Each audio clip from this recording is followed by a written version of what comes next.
Olá, tudo bem com você? Se você está lendo Marcos comigo, já deixa aqui o seu gostei e se é a sua primeira vez com a gente, se inscreva no nosso canal. Nós estamos avançando na nossa leitura aqui no Evangelho de Marcos e nós já chegamos no capítulo 6. No último vídeo, a gente viu muito a respeito dos aspectos positivos da parábola do semeador e hoje no capítulo 6 a gente vê um pouco mais sobre as respostas agora negativas que Jesus ensinou que os seus discípulos deveriam esperar. E é importante que nesse momento você pause esse vídeo e leia o texto que a gente vai trabalhar hoje, que está no Evangelho de Marcos, no capítulo 6. Você vai ler do primeiro versículo até o versículo 30. Faça sua leitura, suas anotações, faça perguntas, leia o maior número de vezes que você conseguir e depois que você terminar, volta aqui para a gente poder ler a Bíblia juntos. Nós estamos nos aproximando já da primeira metade do Evangelho de Marcos. Se você já viu aqui o nosso panorama, você sabe que Marcos é dividido em duas grandes partes, tendo ali bem no centro a confissão do apóstolo Pedro e no final a confissão de um centurião romano, que são muito importantes aqui nesse Evangelho. E a primeira metade termina ali em 8:29, e a gente está se aproximando desse momento onde nós vamos começar a ver as implicações do que significa a confissão de Pedro a respeito da identidade de Jesus. Aqui nesse texto nós ainda vamos falar muito sobre a identidade de Jesus e a confusão que as pessoas fazem a respeito dele e que envolve também a rejeição de quem Jesus é. Mas só para você ficar bem por dentro de onde a gente está nesse momento no Evangelho de Marcos, a gente precisa recapitular algumas coisas aqui bem rápidas a respeito de tudo que nós já vimos até aqui. Os primeiros 2 capítulos, Marcos anunciou e estabeleceu a autoridade real e a prioridade de Jesus para curar, pregar e perdoar pecadores. Depois, a chegada de Jesus inicia então uma nova era e marca o chamado de um novo povo, isso no capítulo 3. A parábola do semeador vem no capítulo 4 e ela é fundamental para tudo que se segue, uma vez que enfatiza a necessidade de ouvir e aceitar as palavras autorizadas de Jesus. E claro, os incidentes no capítulo 5 que demonstram como é importante ouvir e aceitar a palavra de Jesus. E na nossa última leitura no Evangelho de Marcos, nós vimos esse contraste entre fé e medo. A fé como uma resposta fiel a Jesus, de aceitação da mensagem, das palavras de Jesus, e a rejeição medrosa daquelas pessoas que não entendem quem é Jesus e preferem então expulsá-lo e rejeitá-lo. Nós falamos muito sobre essa resposta mista depois da parábola do semeador, uma vez que nós vimos ali que diferentes solos recebem a mesma semente, mas nem todos os solos respondem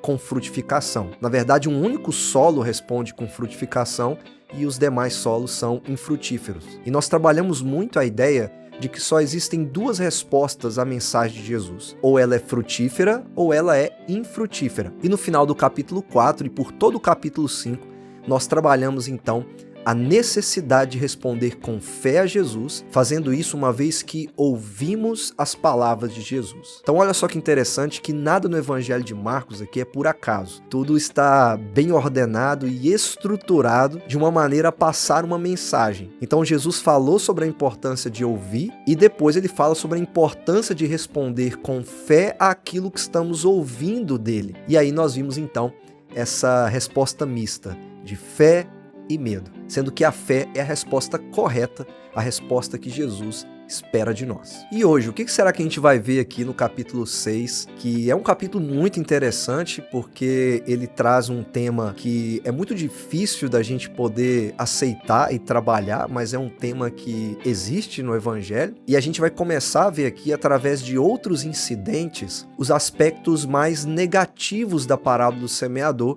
que envolve aqui não mais a aceitação, mas sim a rejeição. Essa primeira parte do capítulo 6, ela vai se concentrar na rejeição que Jesus recebe e também a rejeição que as suas testemunhas recebem, aqui na figura dos apóstolos e também no profeta João Batista. Aqui no capítulo 6 de Marcos, nós vamos ver claramente o tema da rejeição, como esse aspecto negativo da parábola do semeador, aonde a resposta infrutífera, a resposta de rejeição, ela vai existir e Jesus preparou seus discípulos para isso, mas também Jesus vai deixar muito claro as consequências de rejeitar a sua palavra. Então a rejeição é sim um tema muito importante aqui no capítulo 6, e nós vamos ver através de Jesus, dos apóstolos e de João Batista como essa rejeição funciona e qual é a atitude que Jesus recomenda aos seus discípulos quando eles são rejeitados por causa da pregação do Evangelho. Então vamos lá, vamos para o capítulo 6, vamos caminhar por esse texto dividido aqui em 3 partes e vamos entender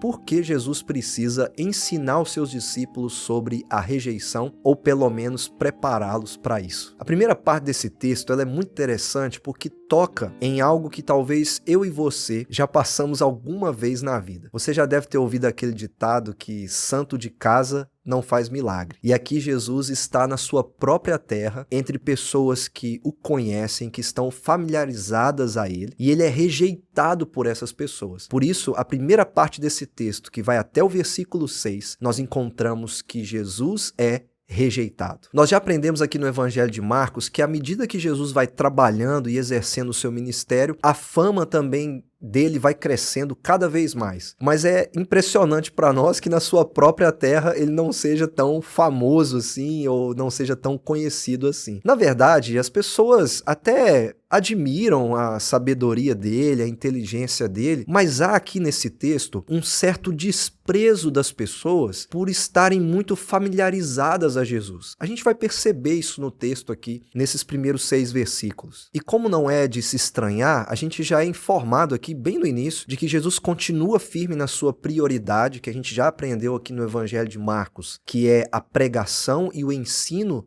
da palavra, e Jesus agora faz isso na sua cidade. E ali, como ele já vem fazendo já durante todo o Evangelho de Marcos, ele começa a ensinar. E as pessoas que o conhecem começam a ter reações com respeito ao seu ensino, com respeito à sua sabedoria. E olha só que curioso o que as pessoas dizem a respeito de Jesus. Quando chegou o sábado, começou a ensinar na sinagoga, e muitos dos que o ouviam ficavam admirados. De onde lhe vêm estas coisas? Perguntavam eles. Que sabedoria é esta que lhe foi dada? E estes milagres que ele faz? Não é este o carpinteiro, filho de Maria e irmão de Tiago, José, Judas e Simão? Não estão aqui conosco as suas irmãs? E ficavam escandalizados por causa dele. Você percebe que Marcos ele está querendo destacar para nós esse comprometimento de Jesus em permanecer na sua prioridade de ensinar a palavra, mas ele acrescenta uma outra coisa quando ele diz sobre a admiração que as pessoas têm pelo ensino de Jesus. Mas aqui na sua cidade, apesar da admiração daquelas pessoas, há um certo desprezo delas para com Jesus. Principalmente quando eles falam assim, não é esse o carpinteiro?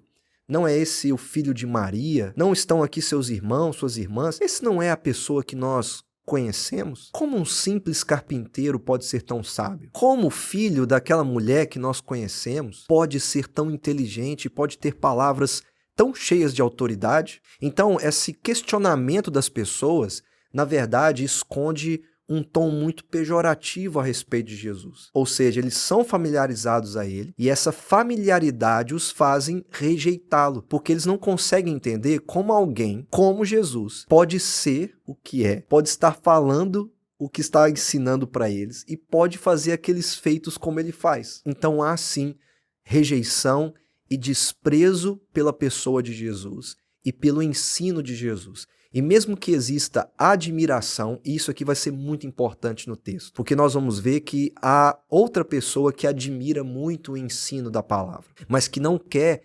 responder à palavra. Essas pessoas, elas têm admiração por Jesus, mas elas não querem responder a Jesus, porque por conhecerem ele tão bem, ou pelo menos eles acham que conhecem, eles pensam que ele não é uma pessoa que talvez seja tudo isso que ele diz, porque ele é um simples carpinteiro. E aí você deve se perguntar assim, mas por que as pessoas não querem receber Jesus? Para nós, leitores de 2023, a gente não entende muito bem por que essas pessoas tinham tanta dificuldade assim. Mas pensa só comigo, se nós assumirmos que Jesus está comprometido com a pregação e o ensino, a gente também precisa assumir que tipo de pregação ele está fazendo. E essa pregação aparece no primeiro capítulo do Evangelho de Marcos. Então, olhando para tudo que Jesus tem feito até agora, nós precisamos assumir aqui diante desse texto de que ele está pregando arrependimento e fé, pois foi assim que ele começou. Arrependam-se e creiam no evangelho. Então veja para essas pessoas que viram Jesus crescer, que estão familiarizados com a sua família, com a sua casa, com ele, o chamando de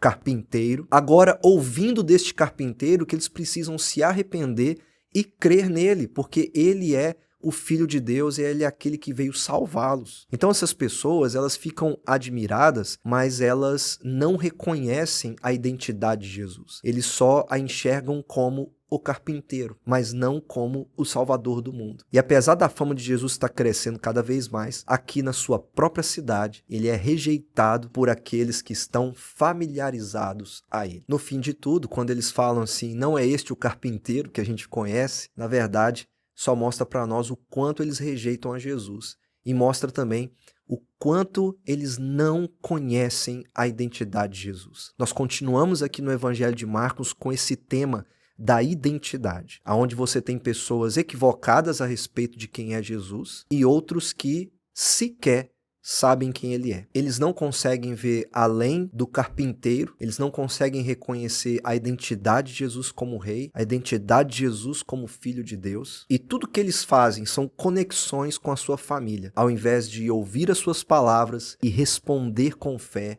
às palavras de Jesus. Aqui então nós vemos que os discípulos podem esperar a rejeição, porque o próprio Jesus foi rejeitado, até mesmo dentro da sua própria casa, da sua própria cidade. E nós temos essa tendência de rejeitar muito aquilo com que nós estamos familiarizados. Às vezes, coisas com as quais a gente está muito acostumado, a gente acaba desprezando porque a gente já acha que sabe tudo sobre aquilo ou tudo sobre aquela pessoa. O mesmo vale para Jesus. Não basta uma simples admiração por suas palavras, uma simples admiração pela sua fama, é preciso amor de verdade e resposta às suas palavras. A admiração não é suficiente para conhecer a identidade de Jesus. O que é preciso é responder com fé à identidade de Jesus, quando ele se revela através de suas palavras, através de sua obra, de que ele é o verdadeiro Filho de Deus. E não mais apenas fazer conexões de Jesus com o carpinteiro, mas ir além do ele ser um carpinteiro e ver que ele de fato é o Filho de Deus, o Rei que Deus enviou. Jesus é rejeitado na sua cidade natal, porque Jesus quer ensinar aos seus discípulos que se o Mestre foi rejeitado, imagine o que poderá acontecer com aqueles que são testemunhas do Evangelho e que pregam a palavra do Evangelho. Jesus está querendo mostrar aqui para mim e para você que essa mensagem ela nunca foi e ela nunca vai ser popular. Pelo contrário, quanto mais se prega o arrependimento e a fé em uma só pessoa, que é Jesus Cristo, como a única resposta para tudo, mais as pessoas rejeitam essa mensagem. O que a cidade de Jesus faz é rejeitar o arrependimento, rejeitar a fé, e com a saída de Jesus dali, talvez eles perdem agora qualquer oportunidade de arrependimento e qualquer oportunidade de resposta positiva à palavra do Senhor Jesus Cristo. A rejeição deles a Jesus ela é tão grande que no versículo 5, Marcos diz que Jesus não fez ali muitos milagres. Não é que Jesus tenha perdido o seu poder, porque ainda no versículo 5 a gente vê que ele realizou algumas curas. A verdade é que a rejeição a ele faz com que ele não faça nenhum sinal ali. Jesus não quer que as pessoas creiam nele por causa de seus sinais. Jesus deseja que as pessoas creiam nele por causa de sua palavra. E o curioso é que aqui nós temos pessoas que se achavam familiarizadas a Jesus, mas que no fim das contas não conheciam a Jesus. Pessoas que achavam que sabiam tudo sobre ele, mas que não deram uma resposta correta a quem ele é. Por isso não basta admiração e não basta estar familiarizado a Jesus. É preciso conhecê-lo profundamente. E isso só é possível ouvindo as suas palavras, se arrependendo e crendo nele. E Jesus ensina algo muito precioso para os seus discípulos, que a gente chama de precioso, mas que na verdade ninguém quer ser rejeitado. Mas o que Jesus faz é prepará-los para aquilo que está adiante deles, quando eles mesmos serão as testemunhas de Jesus e eles vão pregar o Evangelho do Senhor Jesus. Assim nós saímos da rejeição que Jesus recebe para a rejeição que os seus discípulos recebem. Apesar da cidade natal de Jesus tê-lo rejeitado, Nós já aprendemos na parábola do semeador que Jesus garante aos seus discípulos que o reino vai crescer, mesmo com essa resposta mista, frutífera e infrutífera. E o reino avança à medida em que Jesus envia os seus discípulos para pregar o evangelho. Mas antes de enviá-los, Jesus tem algo a ensiná-los. E uma dessas coisas é que os seus discípulos serão rejeitados. Bom, é isso. Jesus sai da sua cidade e agora ele precisa enviar os seus discípulos também para pregar. E aqui os seus discípulos têm um trabalho para fazer. E Jesus ele é muito direto naquilo que eles precisam fazer. Mas antes que você pense que o que Jesus está fazendo vai obscurecer o que aconteceu na sua cidade natal, você está muito enganado. Na verdade, a própria instrução dos discípulos vai mostrar para nós o tipo de atitude que eles devem ter com respeito à rejeição. E o que significa esse ato de Jesus ir embora? E ao enviar os seus discípulos, Jesus faz algumas coisas muito interessantes. Primeiro, no versículo 7, nós vemos que Jesus dá aos seus discípulos autoridade para expulsar demônios. Os discípulos eles vão se espalhar, eles vão pregar, mas eles não vão fazer isso sem estarem capacitados para essa grande tarefa. Eles têm um trabalho para fazer, e nada melhor do que fazer um trabalho sendo capacitado para isso. E nessa tarefa que eles têm para realizar, eles vão estar sempre acompanhados da autoridade de Jesus. Veja que essa é uma autoridade recebida. Eles não têm essa autoridade neles mesmos. É preciso que Jesus dê essa autoridade a eles. E um detalhe, Judas também está aqui, viu? O traidor, e ele também recebe essa autoridade, o que agrava ainda mais a traição dele no final desse evangelho. Mas o fato é que os discípulos recebem a autoridade de Cristo e eles então vão realizar essa tarefa debaixo do poder de Jesus, desse poder que emana de Jesus para eles, esse poder que é dado por Jesus a eles. E esse poder é o que vai capacitá-los não só a expulsar demônios, mas tem um outro detalhe interessante nesse texto, quando Jesus fala não apenas sobre expulsar demônios, mas também sobre pregar a palavra. Eles saíram e pregaram ao povo que se arrependesse. Veja que eles recebem autoridade, mas não apenas para realizar grandes feitos sobrenaturais que envolvem o reino espiritual, mas o interesse de Jesus é que eles estejam não apenas alinhados à sua autoridade, ao seu poder, mas também à sua prioridade. Lembre-se que a prioridade de Jesus é pregar. E Jesus dá autoridade para eles, mas dá também a prioridade que é dele para os seus discípulos. Todos eles têm que seguir a mesma prioridade do rei. E essa prioridade é a pregação. E essa pregação envolve arrependimento. Jesus pregou arrependimento e fé, os seus discípulos também vão pregar arrependimento e fé. Isso não é uma mensagem popular, isso não é uma mensagem que faz sucesso, então esperem a rejeição. E para esperar a rejeição, Jesus dá a eles algumas dicas. Primeiro, observe muito bem como que Jesus fala para que eles viajem leves, sem levar absolutamente nada, nos destaques aqui que ele faz para os seus discípulos. Estas foram as suas instruções: não levem nada pelo caminho, a não ser um bordão. Não levem pão, nem saco de viagem, nem dinheiro em seus cintos. Calcem sandálias, mas não levem túnica extra. Sempre que entrarem numa casa, fiquem ali até partirem. Eles devem viajar leves, não carregar muita coisa.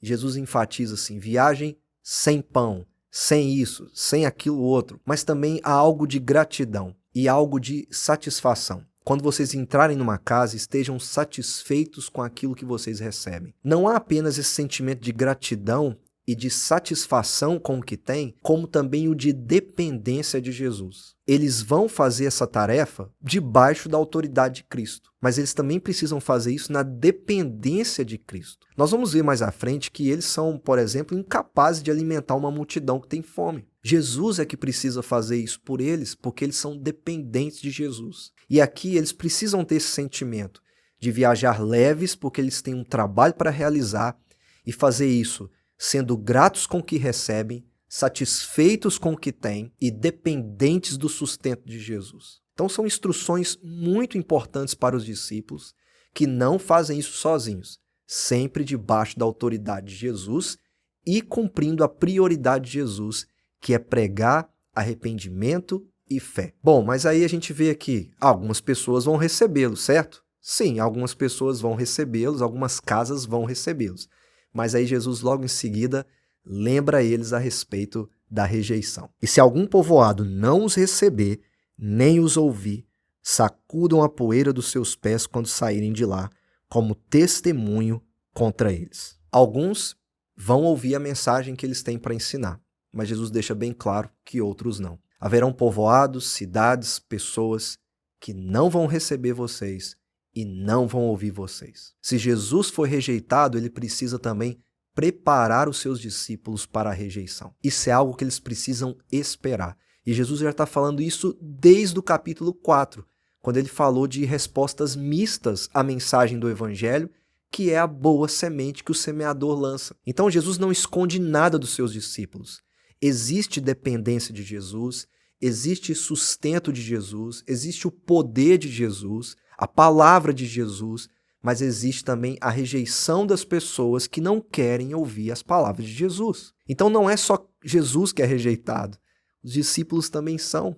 E eles serão. Se você conhece um pouco da história, você vai lembrar que, a partir de Atos dos Apóstolos, nós vamos encontrar homens que pregam a palavra, que edificam a igreja sobre o ensino da palavra, sobre o ensino do evangelho, da vida e obra de Jesus. Mas nós também vamos encontrar homens, mulheres, famílias inteiras sendo perseguidas por causa do evangelho. Então, rejeição é algo que os discípulos de Jesus devem esperar. Não é algo que deve assustar aqueles que pregam arrependimento, porque isso nunca vai ser uma mensagem popular. Um passeio pela internet, você vê o esforço que algumas pessoas têm de tornar popular aquilo que não é, ou de arrancar sucesso e fama de um evangelho que nunca prometeu sucesso e fama. E ao invés de encarar de frente a rejeição, preferem popularizar uma mensagem que anuncia algo que não agrada quase ninguém, porque é uma mensagem que fala de arrependimento de pecados e de fé. E hoje em dia muita gente tem quase certeza que não precisa se arrepender de nada e que não precisa crer em nada. Então o que nós temos aqui é uma instrução muito preciosa para mim e para você, de esperar a rejeição, uma vez que o próprio Jesus foi rejeitado e os seus discípulos também foram. A rejeição deve ser esperada. Mas como nós devemos agir diante dela? Jesus ensina para eles no final do versículo 11 que eles devem sacudir a poeira dos seus pés, sair daquela cidade e ir para outra cidade pregar. E que eles precisam estar preparados para boas recepções e recepções não tão boas assim. Que eles precisam estar prontos para ter uma casa para recebê-los e prontos para uma casa que os rejeita. E quando a rejeição existe, há uma atitude correta a ser realizada por eles. Ir embora, sair daquele lugar e pregar em outro lugar. A pior coisa que pode acontecer para esse lugar que rejeita o ensino do evangelho é ver o ensino do evangelho sendo retirado deles. Enquanto para aqueles que rejeitam, isso pode ser até um motivo de festa, ver o evangelho ou o ensino da palavra sendo retirado daquele lugar, na verdade é um sinal de juízo e julgamento do Senhor Jesus. Pois se não tem o ensino da palavra, não tem a voz de Jesus para que as pessoas ouçam, se arrependam e creiam. E não tendo o ensino da palavra, não tem a oportunidade de responder a este ensino com arrependimento e fé. Ou seja, se os discípulos vão embora, aparentemente vai embora com eles qualquer chance de mudança e qualquer chance de arrependimento. Jesus mostra para os seus discípulos que a tarefa deles é urgente. É uma tarefa que não é popular e é uma tarefa muito específica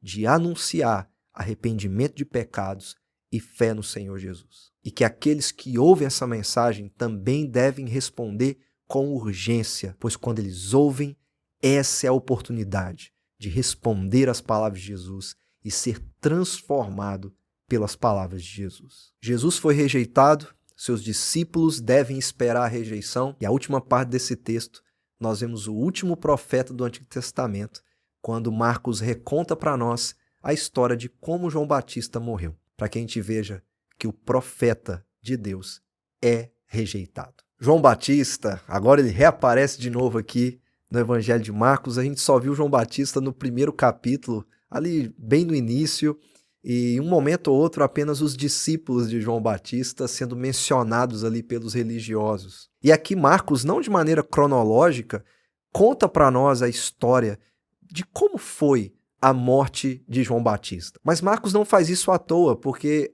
a morte de João Batista é justamente o resultado de sua pregação. E é para nós muito interessante que aquilo que aconteceu com João Batista esteja aqui logo depois que Jesus vivencia a rejeição e ensina que os seus discípulos serão rejeitados. Quando nós vemos o profeta de Deus também sendo rejeitado e recebendo a morte como consequência da mensagem que ele anunciava. João Batista preparou o caminho para o Senhor Jesus, ele não é a palavra, ele deixa isso bem claro, por exemplo, no Evangelho de João. Ele não é o Cordeiro de Deus que veio salvar o mundo, mas João Batista é um servo da palavra. Ele serve a Deus pregando a palavra. E João pregava batismo de arrependimento para o perdão dos pecados. E como que Marcos começa aqui contando para nós essa história de João Batista? Primeiro, é bom você observar muito bem o que nós encontramos logo do início dessa parte final do texto. O rei Herodes ouviu falar dessas coisas, pois o nome de Jesus havia se tornado bem conhecido. Algumas pessoas estavam dizendo: João Batista ressuscitou dos mortos, por isso estão operando nele poderes milagrosos. Outros diziam: ele é Elias, e ainda outros afirmavam: ele é um profeta, como um dos antigos profetas. Mas quando Herodes ouviu essas coisas, disse: João, o homem a quem decapitei, ressuscitou dos mortos. É curioso essa confusão a respeito da identidade de Jesus aqui, e Marcos vai voltar a ela lá no capítulo 8, quando Jesus fala assim: o que as pessoas dizem ao meu respeito? E a resposta dos discípulos é exatamente essa. Alguns falam que o Senhor é João Batista, outros falam que é Elias ou algum dos profetas.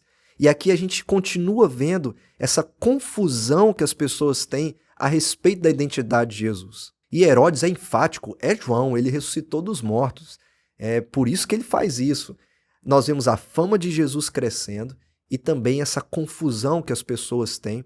E mais uma vez a importância de se conhecer corretamente a identidade de Jesus para que possa responder corretamente à pessoa de Jesus. E aí, a partir do versículo 17, Marcos conta para nós como aconteceu a morte de João e como essa morte está intimamente relacionada à pregação que João fazia. A primeira coisa que a gente precisa olhar para esse texto é o que estava envolvido na vida pessoal de Herodes. Herodes havia deixado sua mulher para se casar com Herodias, que era esposa de seu irmão Filipe. E João Batista dizia para Herodes que aquilo que ele fazia estava errado e que ele precisava se arrepender, que aquilo era pecado e que ele não poderia ter feito aquilo. E há algo muito interessante que nós lemos a respeito de Herodes e a sua relação com João Batista aqui no texto que nós temos. Pois o próprio Herodes tinha dado ordens para que prendessem João, o amarrassem e o colocassem na prisão, por causa de Herodias, mulher de Filipe, seu irmão,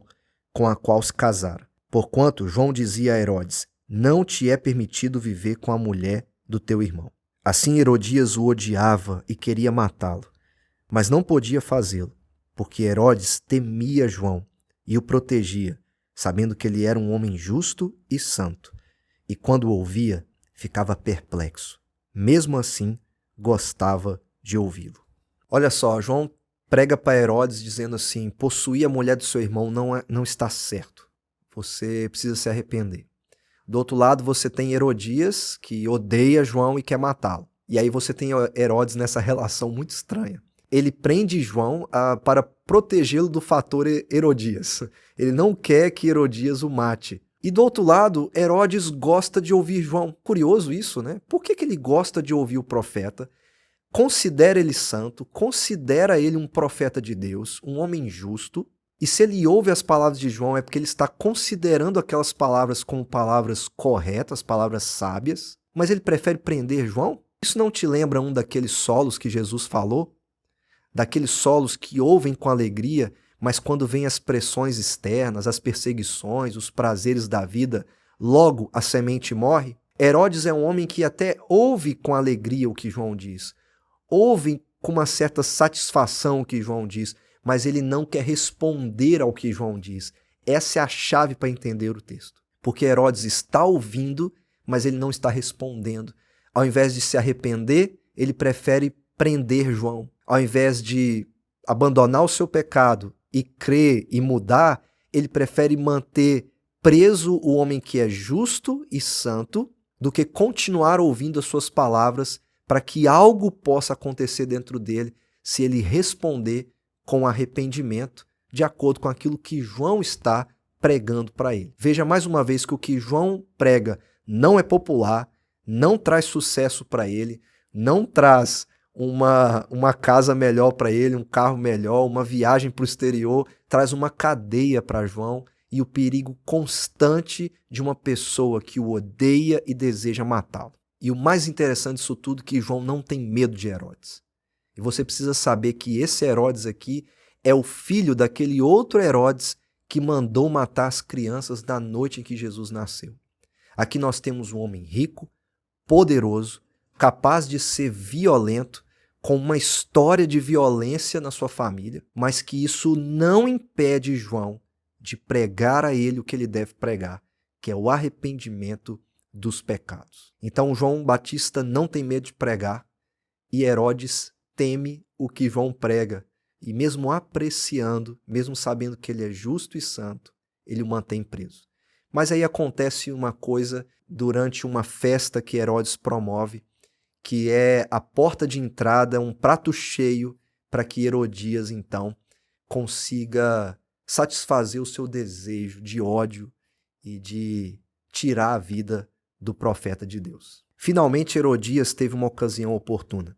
No seu aniversário, Herodes ofereceu um banquete aos seus líderes mais importantes, aos comandantes militares e às principais personalidades da Galileia. Quando a filha de Herodias entrou e dançou, agradou a Herodes e aos convidados. O rei disse à jovem: "Peça-me qualquer coisa que você quiser, e eu lhe darei." E prometeu-lhe sob juramento: "Seja o que for que me pedir, eu lhe darei, até a metade do meu reino." Se de um lado você tem João Batista pregando e Herodes não responde à pregação de João e às palavras que João anuncia, do outro lado você tem Herodes respondendo à dança de uma garota. Mas é interessante como que Marcos coloca o cenário aqui diante de nós. Herodes está com as pessoas mais famosas da Galileia, com as personalidades, com as pessoas mais importantes. Está todo mundo ali. Ele esbanja os seus bens, ele esbanja o que ele pode oferecer. Há um grande banquete. E ele esbanja até mesmo na hora de oferecer algo para aquela garota, dizendo: "Eu te dou até metade do meu reino." Em outras palavras, Herodes está dizendo assim: "Eu sou poderoso, eu sou forte, eu tenho coisas para te dar." Está todo mundo ali bajulando Herodes, agradando Herodes. Herodes é um homem que tem esse poder em volta dele, esse poder de manipular as pessoas e o poder de receber a bajulação dessas pessoas. E quando Herodias vê tudo isso, ela pensa: é a minha oportunidade. E ela envia sua própria filha, ela seduz Herodes, e Herodes responde à dança daquela menina. E assim, ele dá uma palavra àquela menina. E é interessante que nesse texto, Marcos faz questão de dizer que Herodes faz isso sob juramento. Hoje em dia, nem tanto, as pessoas às vezes não valorizam tanto as nossas palavras e até mesmo as palavras delas mesmas. Mas antigamente, a palavra de alguém era algo muito forte.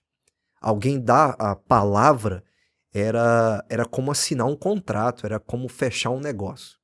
E quando Herodes faz isso sob juramento, ele está dizendo assim: é a minha palavra de que eu posso te dar metade do meu reino se você quiser. Você pode me pedir qualquer coisa. João Batista pedia de Herodes apenas arrependimento, que parece uma coisa simples. E Herodes está disposto a dar metade do seu reino se aquela menina pedir, porque ela simplesmente dançou para ele. Herodes não entende nada.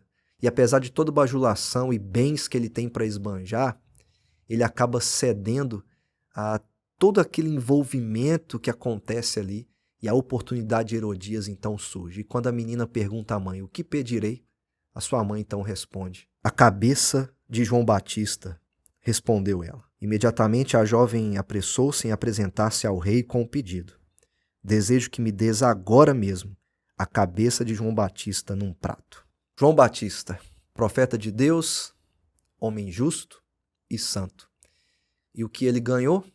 Decapitação.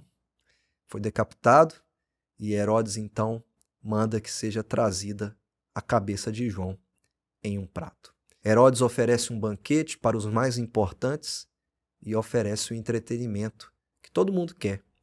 E oferece o que Herodias tanto desejava, que ela conseguiu com uma dança. João Batista pregou e Herodes não respondeu com arrependimento e nem com fé. Mas Herodes respondeu à dança da menina e mandou decapitar o homem a quem ele tanto temia e sabia de todas as suas características e de todo o seu caráter, mas mesmo assim, Herodes preferiu ficar com a sua própria palavra do que com a palavra que João estava anunciando. Aqui há um ponto crucial. Ou Herodes ficava com a palavra dele, ou ele ficava com a palavra de João. E ele prefere manter a sua palavra do que aceitar o arrependimento que João tanto pregava para que ele ouvisse e se arrependesse. Herodes, na verdade, ele é a personificação do que muitas pessoas são hoje. Algumas pessoas gostam de ouvir coisas sobre o Evangelho. Outras até pesquisam porque acham que isso pode, de alguma maneira, espiritualizar mais a sua vida, trazer energias positivas. Mas nós vimos aqui que só admiração não basta. Nós vimos aqui que só gostar não basta. É preciso responder. Não basta ter só alegria ao ouvir algo bonito sobre Jesus, sobre a sua vida, sobre a sua obra, mas não responder a essa coisa bonita que nós ouvimos com arrependimento e fé. Nós não vamos passar de um solo que até ouve, que até recebe, mas que no fim vai ser infrutífero. O que Marcos está nos ensinando aqui é que a rejeição pode ser esperada por nós porque Jesus foi rejeitado. Os discípulos foram rejeitados. João foi rejeitado. Mas acima de tudo, está nos despertando para a urgência em responder imediatamente a Jesus com arrependimento e fé. E de que a nossa palavra não é mais importante do que a palavra de Jesus. Muitas pessoas podem se parecer com Herodes e com tantos outros, que apenas gostam, mas gostar de Jesus não basta. É preciso amar a Jesus, ouvir as suas palavras, se arrepender e crer nele. Algumas pessoas que se parecem com Herodes são aquelas que dizem assim, existe um limite no tanto que eu quero ouvir. Em outras palavras, é como se fosse assim, Jesus, eu até gosto de ouvir algumas coisas a seu respeito, mas quando o Senhor me pede tudo, isso para mim já é demais. Para Herodes há um limite aqui. Vai até onde ele quer, vai até onde ele mantém a sua palavra, vai até onde o entretenimento, a bajulação e as pessoas importantes. Mas quando é colocado em xeque, quando alguém é colocado em xeque, responder ou a sua palavra ou a palavra de Jesus, infelizmente alguns preferem manter a sua própria palavra do que ouvir as palavras de Jesus. O que Jesus ensina para mim e para você aqui é a minha palavra ou a sua? Você vai rejeitar ou você vai ouvir? E se você ouve, você está pronto para ser rejeitado? Lembre-se, a mensagem do Evangelho nunca foi e nunca será popular. E não há nada que a gente possa fazer para que torne essa mensagem mais popular. Ela sempre será uma mensagem de arrependimento e de fé, de dependência de Jesus e de mudança de vida. Então hoje a gente precisa pensar, eu vou preferir a minha palavra ou eu vou preferir a palavra de Jesus? Eu vou ser como o solo que ouve até com alegria, mas só gosta e não ama?